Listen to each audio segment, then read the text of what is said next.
জাহান্নামের পথ। রাসূলুল্লাহ সাল্লাল্লাহু আলাইহি ওয়াসাল্লাম স্পষ্টভাবে সতর্ক করেছেন যে মিথ্যা হল এমন একটি পথ যা সরাসরি জাহান্নামের দিকে নিয়ে যায়। আল্লাহর অভিসম্পাত ও অসন্তুষ্টি। পবিত্র কোরআনে মহান আল্লাহ মিথ্যাবাদীদের ওপর তার অভিসম্পাত বা লানত বর্ষণের কথা ঘোষণা করেছেন। অন্তরে কপটতা সৃষ্টি। মিথ্যার কারণে মানুষের অন্তরে ধীরে ধীরে কপটতা বা মুনাফিকি সৃষ্টি হয় এবং সে আল্লাহর হেদায়েত থেকে বঞ্চিত হয়। মিথ্যুক হিসাবে পরিগণিত হওয়া। যে ব্যক্তি সর্বদা মিথ্যা বলতে থাকে এবং এটিকে অভ্যাসে পরিণত করে, শেষ পর্যন্ত আল্লাহর নিকট তার নাম মিথ্যুক বা কাজ্জাব হিসাবেই লেখা হয়। আখিরাতে কঠিন শাস্তি। কিয়ামতের দিন মিথ্যাবাদীদের চেহারা বিবর্ণ ও কালো হয়ে যাবে এবং তাদের জন্য কঠিন শাস্তির বিধান রয়েছে। সামাজিক সম্পর্ক নষ্ট।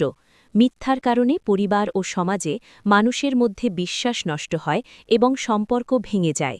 এই কারণে ইসলামে সত্যবাদিতা বা সিদক অবলম্বনের ওপর সর্বোচ্চ গুরুত্বারোপ করা হয়েছে।